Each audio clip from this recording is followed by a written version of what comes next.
So, Roxy, what do you want to be when you grow up? You mean what did I want to be when I grow up? I'm pretty grown up. Maybe. Okay, you keep growing and you're able to quit your job being an amazing editor tomorrow. What would you actually want to do? I once had a therapist ask me if I really just wanted to be a pastor because I keep dating pastors. So today is the first day that I knew that about you. I thought you were I thought you were in your dream job, or I thought you would say like a fashion photographer. I wouldn't mind decorating homes for a living. That would be fun. What about you? So my answer is not spiritual at all. And I'm torn between three options.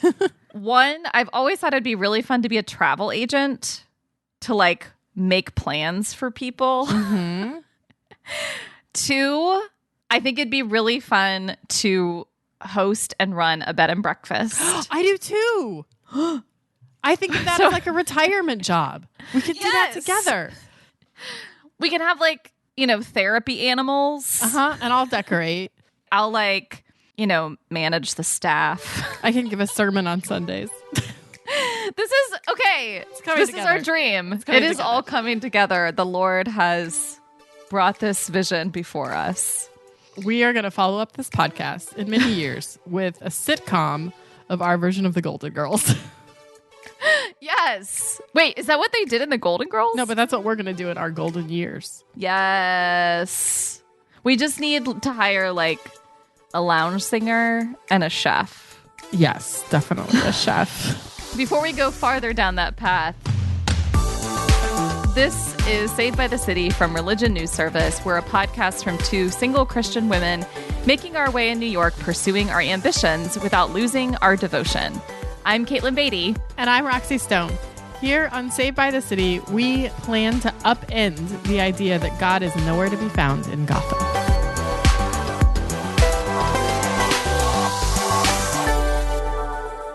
Okay, so in seriousness, what did you want to be when you were growing up? Well, I've talked about this a little bit in earlier episodes. I wanted to be a missionary doctor novelist. So I was going to, be a missionary in a foreign land somewhere, but also a doctor because I felt like that was also really important. Maybe, saving souls and bodies. Mm-hmm. But I love to write. And so I couldn't quite give that up either. So I just sort of imagined myself like in a tent somewhere, like it's raining outside and I'm in a tent and there's like a candle and I'm like typing away at a typewriter. Are you like in a jungle? I think so, yeah. Something like very rustic. Oh, yeah. And like off the grid. There's a mosquito net for sure. Mm-hmm. How do you feel about blood? I don't mind it. It doesn't bother me. People sometimes bother me, which I think is a problem for doctors and pastors.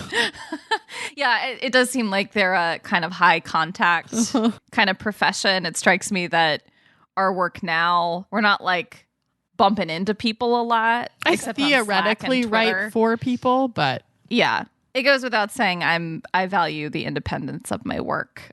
What was kiddo Caitlin's dream? So I have this vivid memory of, this is so strange, but it just shows this proclivity early on for like organization and salesmanship. I apparently used to watch the real estate channel and take notes. Oh. And then like prepare pitches.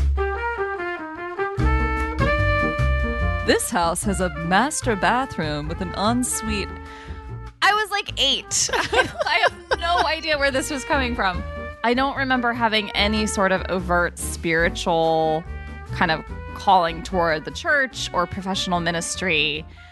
A friend did remind me a couple years ago, I don't remember saying this, but apparently when we were teenagers, I said, when I grow up, I want to live in New York and be an editor, working at a magazine in New York. I think that's probably what I had in my mind. So obviously my work is a little bit different than that vision. Cooler. Yeah, it's kind of like, oh, it kind of worked out. And I would say, despite being in some of the more conservative waters of Christianity, I never felt from my parents like they ever restricted what I wanted to be or do. They were always just so encouraging and proud. And so I'm so grateful for that, because I know that's not true for everybody, especially for like other women. But Did you feel permission to kind of grow up to do and be everything you wanted? Absolutely. If anything, I felt pressure rather than permission. I mean, I think I felt I had to have straight A's and had to be the valedictorian of my class of 8, but still, and get into a good school. That's why I thought I better be a doctor, because that would be like the most impressive thing I could think of being. So speaking about Hollywood, like I do feel like it was very much part of the cultural narrative of our childhood in the 80s and 90s of like women can shatter those glass ceilings. We're going to, we can be anything we want to be. And I definitely grew up with that encouragement, both in what I read and what I watched and in what I heard from my parents. Yeah. I mean, we were kind of coming up after second wave feminism, which was so focused on women's professional achievements and breaking glass ceilings. Like we take for granted things that our mom's generation really had to work for and fight for.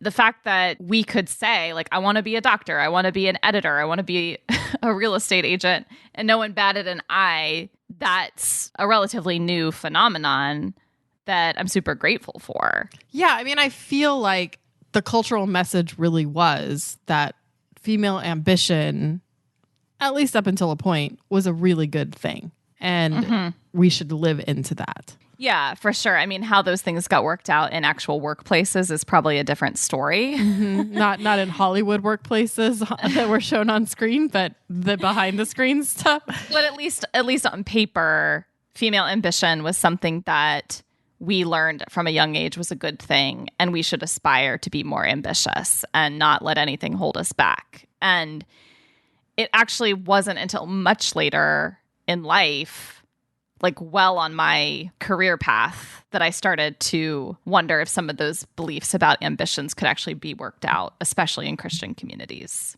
What do you mean by could they really be worked out? So 2011 was a big year in my life. I had been at Christianity Today magazine for several years. And so in 2011, some of the staff of the magazine, we were attending this annual awards ceremony and conference in Chicago. And there was a luncheon one day that I had to attend. And I'm sure you've been to these luncheons where there's like a rubbery piece of chicken and wilted lettuce, right? And like a whole vat of gloppy ranch dressing on the side. So it was that kind of luncheon. And you're supposed to feel kind of grateful for it because it's a free lunch, but you're like, I think I'll just order Chipotle. Thanks. Yeah, I wasn't super excited to be there, but I ended up being seated next to this woman. She was an acquaintance at the time. And at that time, she led this prominent singles ministry. So we were talking and she was asking me about my work with CT and hermeneutics. And I felt like at some point, as I was sharing my excitement with her, she kind of got this look of concern or admonition. And she said, you have to make sure not to pour everything into your career, because I spent my 20s and 30s really going after my career and just kind of expecting that a husband and a family would come, and they never did. I've heard that before. Yeah, I'm not surprised. Some iteration of that. And, if that's how she feels, I'm sorry that she doesn't have what she wants out of life. And at the same time, I didn't really know what to do with this advice. And nobody would ever say that to a man. Yeah. And I guess you could think, well, men don't have like the biological limitations that women do as it comes to bearing children. But also, it does just, I think, illuminate this bigger problem and narrative around women's ambition, which is it's good up to a point. You can invest in your career up to a point, but it should not get in the way. But I think at this point in my life, I do think my ambition has come at a cost, because the man that I had planned to marry was not okay with an ambitious woman. I'm not saying all Christian men are like him, but, we had this very quick whirlwind romance. We were engaged within 7 months of meeting each other. I remember this. Yeah. And there were, obviously lots of things that worked about the relationship. And then over time, just realizing there was a lot more that didn't. And one of the sticking points that kept coming up for my ex-fiance was he realized like, oh, she's actually really invested in her work. Mm-hmm. It's not going away once we get married. She's not going to drop everything to support my ministry career to be a pastor's wife if we get married. And like, I would be traveling for work. Like, I'd be on work trips and I'd have meetings with people on my team. And he would be upset that I was meeting with male colleagues. And I just thought, what is this going to look like 10 years from now? Because I don't anticipate not working with men. You don't get to not work with men. Right. I don't know how to avoid that at this point. And so he just told me, like, shortly and not coincidentally, before we ended things, like, he just said, like, I don't believe in the value of your work. Yeah, he was like, I just don't think it's that important. Oh. Dagger to the heart. I feel it for you. It was real bad. It's good that I didn't get married to this person. Yes. But doesn't erase that. And doesn't erase that feeling of, is that always going to be an issue forever with every man? Mm-hmm. You know, that sort of lingering trauma from that. And I think it's maybe an insecurity.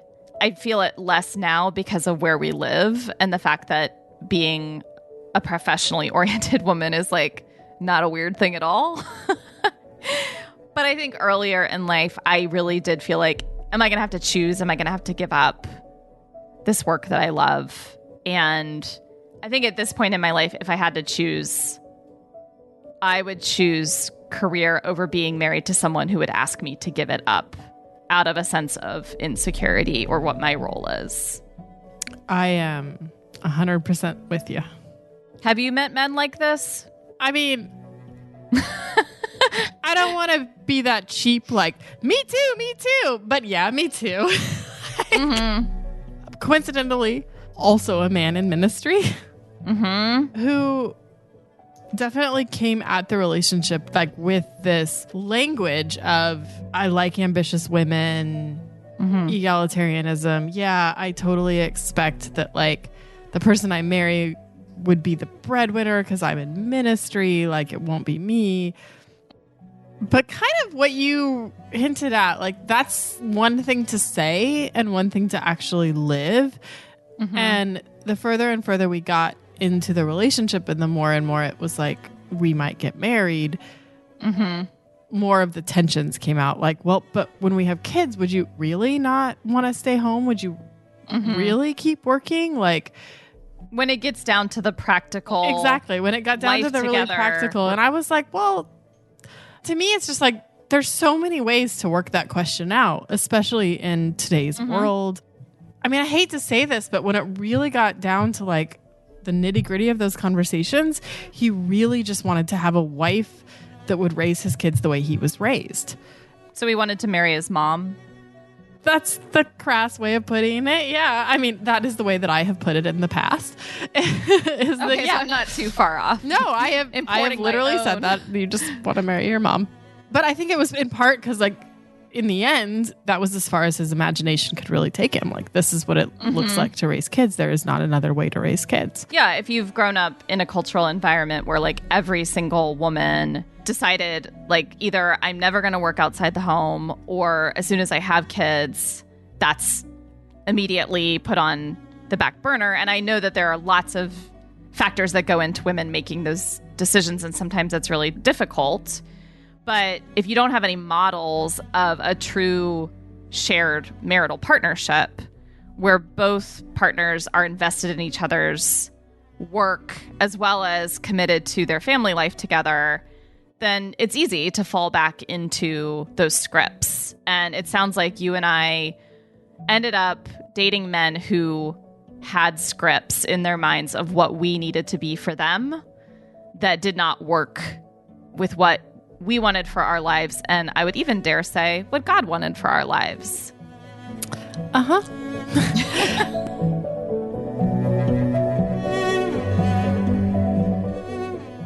We've talked a lot about Hollywood being our inspiration or finding role models in movies and TV shows of ambitious women that we thought we could grow up to be like them.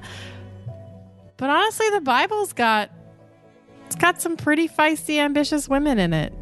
Seriously, you have a judge, Deborah. You have a queen, Esther. You have a wealthy patron of the early church, Phoebe. You have arguably the first evangelists of the gospel being women. These women are kicking butt and taking names, all for the Lord, of course.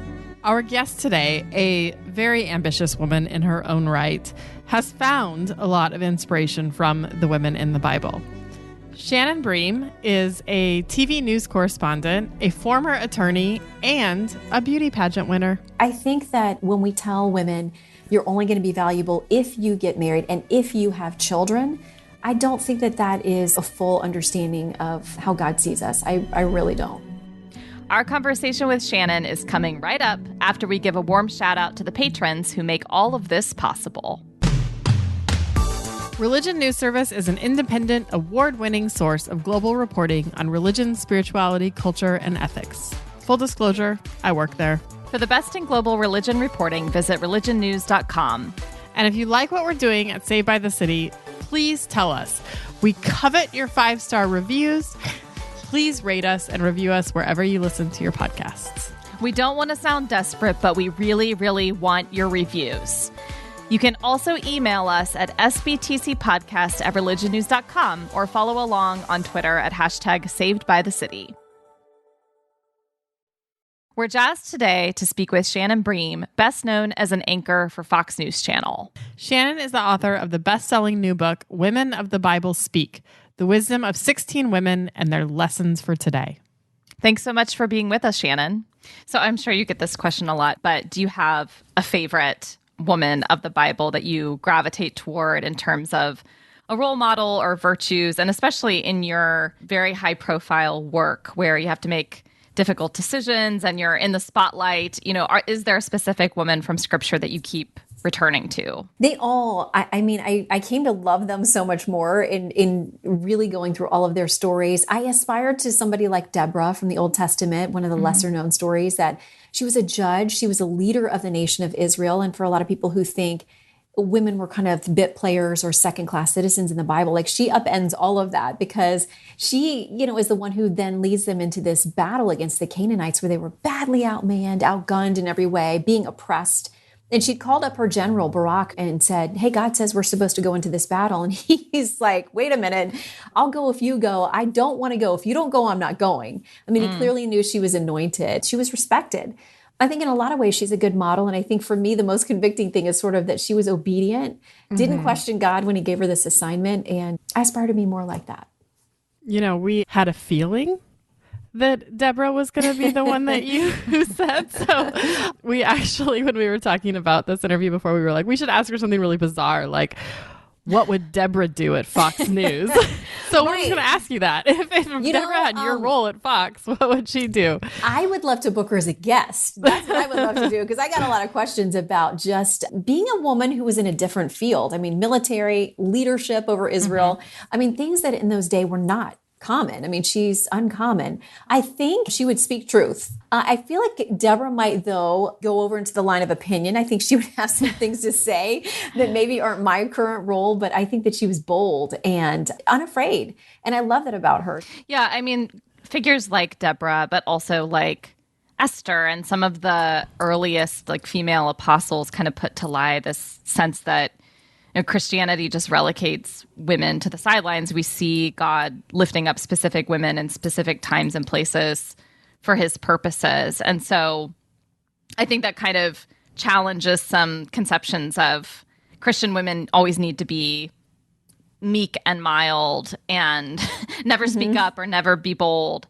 I mean, obviously we have so many role models. How do you square that with some of the trickier passages? I'm thinking especially of passages of the New Testament where Paul's telling women to, be quiet in worship or to submit to their husbands. How do you kind of make sense of that in your own life and faith practice? For me, I found in looking to Christ and his relationship with the women, in his life and during his ministry, to me, said a lot. He broke the norms of the day. Even the woman at the well, the Samaritan woman, the Jews and the Samaritans did not interact. There was terrible enmity between those. But the fact that he was this esteemed, whether people believed he was the Son of God or not, even just his earthly position as this esteemed rabbi, that he would be alone at the well talking with her, that was breaking a norm. I mean, again and again, we see him going to women with compassion and with respect. The woman who was going to be stoned after being caught in adultery, he did tell her, go and turn from your sin, but I don't condemn you. So I see so much respect there. The fact that the sisters Mary and Martha, sisters of Lazarus, that we have those passages where Mary is clearly studying at the feet of Jesus, again, something a woman in that day would not have been doing. So I think there's plenty of room there to see that Christ respected and exalted women. He pointed them out to the disciples sometimes as a learning opportunity. The widow who gave just the tiniest bit in the temple when everybody else was coming with these big showy gifts. And he's like, she's the one who really gave. She's the one who should be esteemed because it was such a huge sacrifice for her. So I think he pointed to women and treated women with great respect, revealing himself first after the resurrection to Mary Magdalene, that she's the first witness as a woman. I think we clearly see the message from Christ is that women are created in the image of God, and we can debate the roles that we have, but clearly he didn't see them in any way as second class. One of the bigger areas of dissonance, I think, living in New York City, and I'm sure in some ways for you in DC and in the position that you're in, is this sense of like the traditional path for a lot of Christian women that they're taught is this sort of like submission path, like get married and have kids and stay at home and maybe homeschool in some areas, and that's so different than the sort of expectations of women in New York or the realities of what women are doing and what any one of the three of us on this podcast are doing. When I saw your book, I thought, how does she square that? How does she think about sort of those teachings of Christianity with the life that you've led? I actually talked about this in my first book, Finding the Bright Side, that was out a couple of years ago, because I've always had questions about why don't you have kids? Why are you doing these things that are, not traditional? And I think about that growing up, and there were different churches in my life that we were involved in, but there was one when I was very young where I very much got the sense that women weren't to say anything, weren't to speak up and have controversial opinions, that you were primarily to be a mother, which is a beautiful gift. And for a lot of women, I think that is the deepest desire of their heart. But I also came to feel like God gives us different assignments. I would never tell a man, you can only do these things, or a woman, you can only do these things. And for me, I never felt a call to motherhood. And I think it's the most selfless thing you can possibly do, which to me means you got to put your whole heart into it. And if a child came into our life, we're like, great, we'll celebrate it. It's wonderful, but we don't feel called to that. But I felt a lot of pressure. And even among women in the church, I would get a lot of questions. Why don't you have kids? And it was always kind of an awkward conversation for me. But listen, I feel like if God wanted me to have children, there's nothing that would stop that. And we would welcome them and be totally excited. A little late now, but you never know how kids are going to come into your life. There's Sarah and Abraham, Yes. No. No. Yeah, please not that, God. But if you're going to do it sooner rather than later, Jesus is good. Yeah. But yeah, I find that there are tricky conversations to have, because if you do things that are non-traditional, people wonder why. But I really, I think everybody has got a different call in their life. I think that when we tell women, you're only going to be valuable if you get married and if you have children, I don't think that that is a full understanding of how God sees us. I really don't. One of the things that struck me when I was reading through your book and seeing all of those women's stories compiled into one place was how many of them were described as beautiful, the women. They were lovely. And it seems, Esther was in a beauty pageant, and you know what that's like. You've been in a few of those and won a few of them. But it also seems really clear to me from reading their stories that beauty is a very complicated double-edged sword for these women. It wins them affections, but then those attentions often come at a high price. Many of these beautiful women are molested, they're sold, they're manipulated, as we just heard. They don't own themselves. They don't have a lot of agency. So as someone who, has been in front of a lot of people in television, how do you see the role of beauty in your own life? And has it been something of a double-edged sword? I do think it's super subjective. I'm always amazed at how much my husband and I think different people are like super gorgeous or not. Sure. I mean, like the physical part of it. And I think sometimes women are underestimated. Like you said, you can gain great favor or maybe an entree, or people are more attracted to you just in relationship or wanting to be around you or offering you things, that kind of thing. I do think that any woman who relies just on the physical, we're all in trouble because we're getting older every day. I turned 50 a few months ago. You can't rely on that. So I think at the end of the day, what the Bible is really more about celebrating, when it specifically talks about that context of women being attractive, is the inner beauty of the reliance on God, of knowing that our worth doesn't come from any genetics or anything else, that it's about our being a daughter of the King. And I think anything short of that we rely on is going to be a really dead end street. One thing that is pretty clear too in these stories is there's a lot of stuff we wouldn't put up with these days. Like, I mean, it's a very patriarchal society and there's a lot of sexism, but you are working in a place that has come under a lot of fire over many years for being a sexist environment and even a sexually abusive environment. Like, it's a very complicated place, I'm sure, to continue working, knowing that has been in the past. How do you kind of wrestle with that in your own life? Well, I started out my professional career as a sex harassment attorney. So I'd had a lot of versing in that and had seen a lot of that in the workplace up close and personal. And I've been open about the fact that there were things I struggled with at our workplace with people who used to work there who are gone now. And our environment is much more different. I think like any time that you go through something so publicly, it sheds a lot of light, which I think is a super helpful thing because now everybody's on notice and we have much better channels for accountability and reporting and openness. So there's been good to come from that.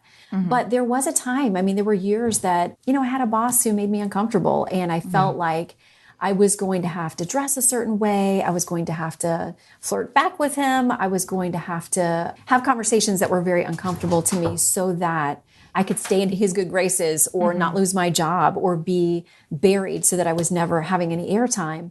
And that was very difficult.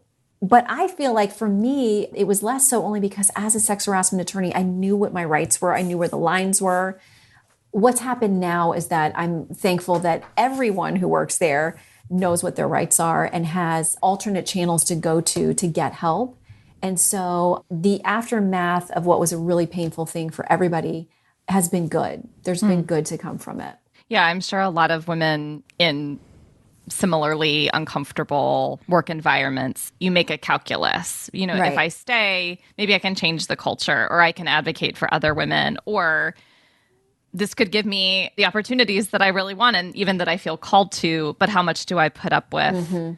And I think as women of faith, at the end of the day, it really has to come from a place of sensing God's call to a particular place at a particular time and resting in that, and also asking for help and asking for advocates or asking for patience, hoping that change does come and justice comes for victims, that there is a sea change in the culture. Yeah, and it's frustrating to me when I hear somebody will flippantly say, well, just get another job. Just go somewhere else. That's just not practical for any woman. And we should never ask that to be the solution for her because especially if she's got children or a family, or even if she's just taking care of herself, jumping in and out of the workplace, I wouldn't advise that for a man or a woman. If you're trying to move up in your career, when a situation is untenable and it's not safe for you to stay or you need to go.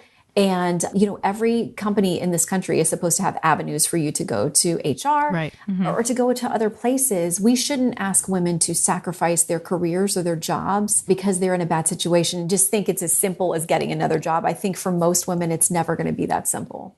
And it puts the onus on the women to change it and to flee instead of like holding the men accountable. Right. And cleaning up the place. Yeah. Which, like I said, what we had to go through very publicly, and everybody was kind of put on the spot and put through the ringer and investigations and everything else. I'm really thankful for the good that's come on the other side of it. So when you decided to write this book, what prompted that? And what are you, if you were like, my wildest dreams came true for this book, what would they be? Well, you know what? From the beginning, I've prayed like, Lord, this is your book. I pray that everybody who touches a copy of this, it would deepen their faith. If they're not a believer, that they would have new questions and draw closer to God. The Holy Spirit would work through this. And if they are, like me, somebody who knew these stories, see that there are deeper layers and that there is more that we can mine from this to see God's faithfulness and his promises. Listen, on these women, not on their timeline, not the way that they thought it was going to be many times, but that he had purpose and he was working through it. Well, congratulations. Thank you. That's really exciting. I mean, like my husband and I say, it's God's book. It really is. And it makes a lot of sense to me that a book about good news for women, how God really sees women, how God values them, that Christian faith has a positive message for women would really resonate right now. So thank you for writing it, and thank you for joining us today. Well, Yeah, thank we you really for having appreciate me. Listen, next time I'm in New York, post-COVID, when everybody feels safe and sound, I would love to see you guys in person. That would be so fun. We can't wait to, meet friends at a restaurant again. Yes, just to be out and breathe fresh air and not be afraid. That would be good for everybody.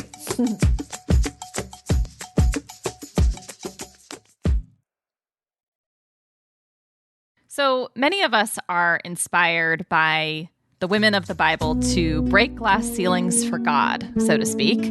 Well, almost all glass ceilings. Ironically, the glass ceiling that still kind of feels out of reach is the glass steeple. I see what you did. Well, like we talked about at the beginning of this episode, like there's a big piece of me that longs to be a pastor, but growing up, that never even crossed my radar that was a possibility.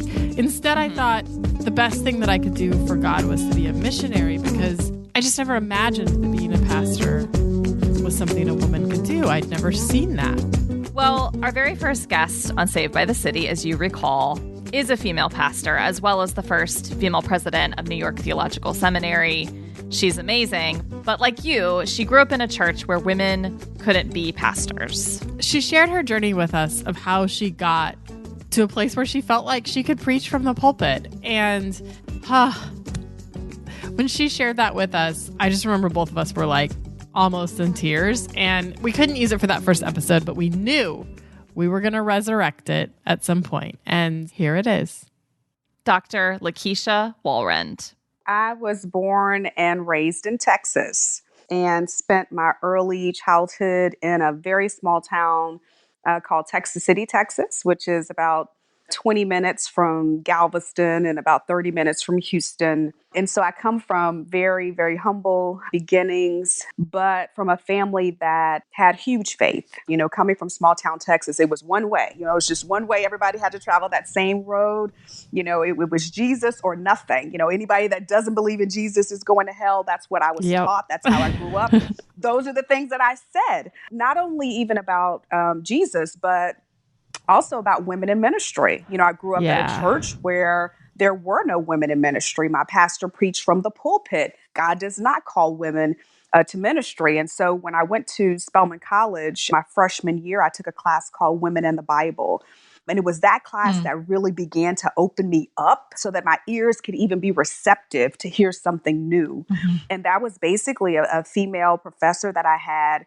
And I was literally doing terrible in her class. I wasn't quite failing, but I was close enough, right? Because every time I called God he or wrote that in a paper, she'd give me an F. Oh, you know, wow. Every time. She was just very like, you are going to be open. You are, you know, if you're not going to be open outside of this classroom, you're at least going to be open inside the classroom. How interesting. And so basically what happened was we were nearing the end of the semester and she was preaching at King Chapel, which is a chapel at Morehouse College, right across the street from Spelman. And she was offering extra credit if we came to hear her preach. And I needed the extra credit because I was like an AB honor roll student, but I had like a C- in this class. So, you know, I go there and in my mind, I'm like, okay, I'm just going to go here. I'm going to get this extra credit, you know. And I went to this chapel and this woman stood up in this pulpit, Dr. Flora Wilson Bridges, and started preaching. And I remember sitting there feeling the Holy Spirit, hearing this powerful word. Clearly, this woman was anointed. I couldn't even move. I literally started sliding down out of my seat. By the time she finished preaching, and she was preaching about the women who was bent over double, the sermon was, "It's time to stand up straight." And by the time she finished preaching, I was literally sitting on the floor. I'd slid all the way down to the floor. And I was crying, just crying. Wow. I couldn't even speak. The only thing I could think was, they lied to me. Wow. Yeah, that's just giving me goosebumps. Oh my God. Right. I was just, it was like I was paralyzed, and all I could think was, they lied to me. And then my second question was, why would they lie to me? Because this woman was preaching with power. She's preaching with clarity. She's giving us hope. And I believed all 18 years of my life up until that point that there was no way a woman could do that. Yeah. So for me, that experience gave me permission to question everything. Wow. And that is really when my faith began to open up. I think it's amazing that happened at 18. I definitely didn't hear a woman preach until much later than that. Wow. I think it's awesome that you got that as soon as you did, especially it sounds like that was probably a pivotal moment for you in terms of even your own vocational calling and feeling like you could step into that. Well, absolutely. But another pivotal moment for me was when I found myself in college, right? The next year, pregnant and unmarried. Right. Oh, so we know what that means, particularly in the Baptist church. You know, they didn't want to serve me communion. I couldn't sit on the floor in the church. I had to sit in the balcony with the other sinners.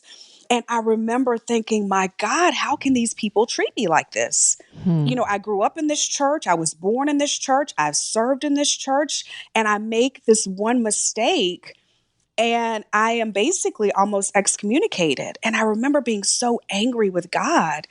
And I was just saying, God, how could you? Like, I've loved you from the time I can remember. You've been with me. You've opened doors. I've seen the scriptures, come to life. And how could you do this? And that was the first time I ever heard the voice of God. And very clearly, God said, I didn't do that. That's the church, not me.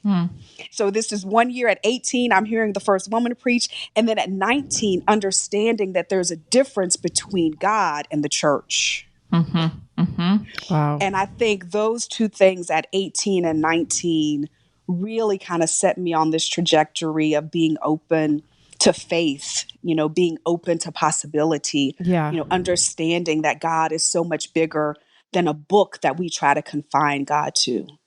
And so, those were kind of two pieces that really set me on a different trajectory. Wow.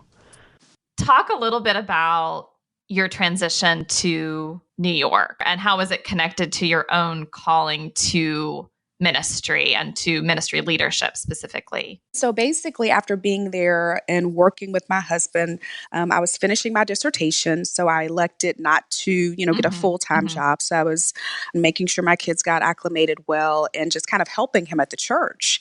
And my husband needed help. And so it's actually the trustees of the church who went to him with the notion of, we need to hire your wife to help you in ministry. So it really came as a shock because my plan was to finish my PhD and go into higher ed, and keep doing ministry kind of on the side.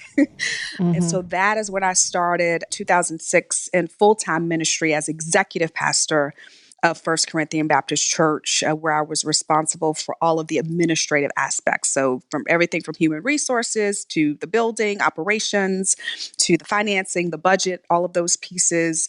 And then I was doing the preaching and the teaching and the ministering, as well. So it was quite a transition, and certainly moving from education full-time into ministry full-time in this brand new city where I had no family and I had no friends and people were honking their horns at me all the time. It was quite a transition. When you received that call from the trustees to come on full time, did you have some of those old narratives about women in ministry kind of pop up again? Did you have to wrestle with that internally, or was it clear in your mind, no, this is actually what God is calling me to do, to step into at this time in my life?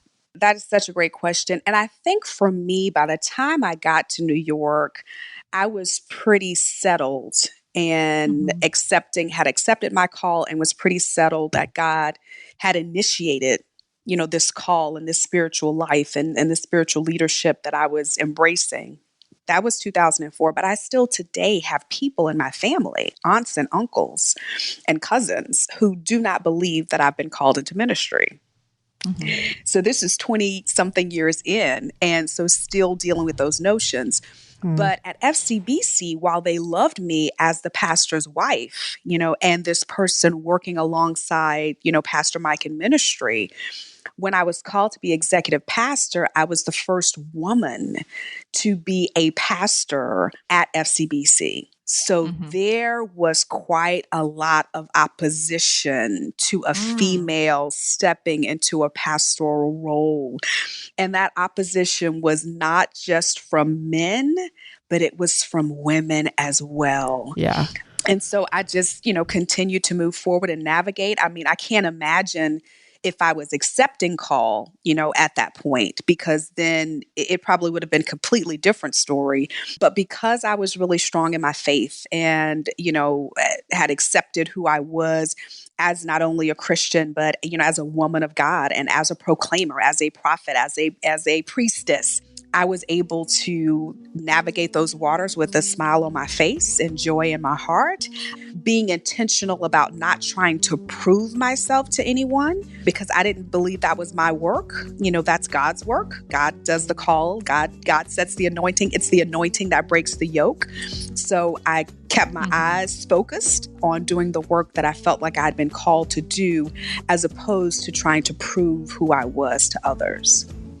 Yeah. Yeah. Well, if you're as amazed by Dr. Walrond as Roxy and I are, do be sure to go back to our very first episode, The Slippery Slope, to hear about Dr. Walrond's journey from small town Texas to big city pastor.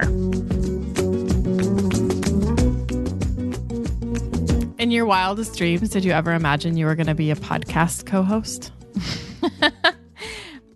No, probably because of technological limitations of the time, but it is what I want to be when I grow up today. Absolutely. We are breaking glass ceilings right and left. And thanks in no small part to all of our listeners out there. So if you are enjoying Saved by the City, you should definitely let us know.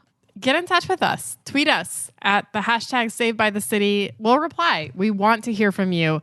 Tell us who we should talk to next. What should we talk about? This week, we'd like to give a very special shout out to Abby in California, Grace in Ohio, and Marta in Boston. We so appreciate your fan mail. Thank you for the love. Be like them. Email us at sbtcpodcast@religionnews.com. Saved by the City is a Religion News Service production.